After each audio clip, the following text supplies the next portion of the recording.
केंद्रीय प्रत्यक्ष कर बोर्ड यानी सीबीडीटी ने वित्त वर्ष 2022-23 के प्रत्यक्ष करों के संग्रह और संचालन से संबंधित प्रमुख आंकड़े जारी किए हैं।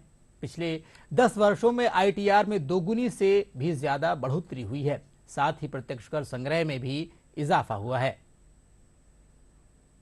देश में एक तरफ जहां मध्यम वर्ग आर्थिक तौर पर मजबूत हो रहा है, तो वहीं वित्त वर्ष 2022-23 में इनकम टैक्स रिटर्न फाइल करने वालों के आंकड़े ने रिकॉर्ड तोड़ दिया है। इनकम टैक्स भरने वालों की संख्या में साल दर साल तेजी देखने को मिल रही है।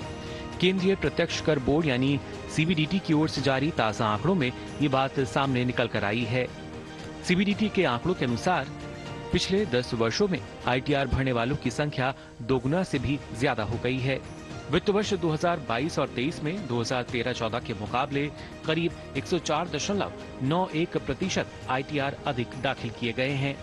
वित्त वर्ष 2022-23 में दाखिल हुए आईटीआर की कुल संख्या 7.78 करोड़ रही, जबकि 2013-14 में दाखिल हुए आईटीआर की संख्या 3.8 करोड़ रही थी।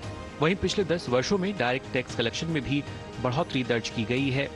वित्त वर्ष 2022-23 में डायरेक्ट टैक्स कलेक्शन 160.52% बढ़कर 16,63,686 करोड़ रुपए रहा, जो वित्त वर्ष 2013-14 में 6,38,596 करोड़ रुपए था।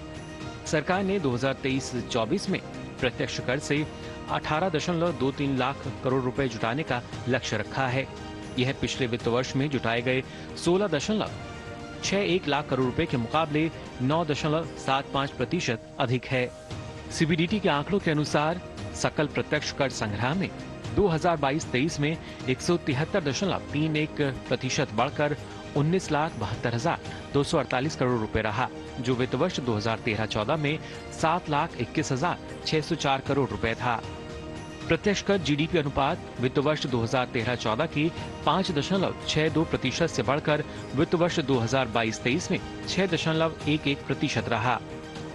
वहीं कर संग्रह की लागत वित्त वर्ष 2013-14 में कुल संग्रह के 0.57% से घटकर वित्त वर्ष 2022-23 में कुल संग्रह का 0.51% रही।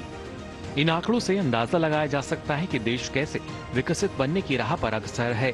साथ ही विश्व में तेजी से उभरती भारत की अर्थव्यवस्था और मजबूती के साथ जल्द ही विश्व की तीसरी सबसे बड़ी अर्थव्यवस्था बनती हुई नजर आएगी।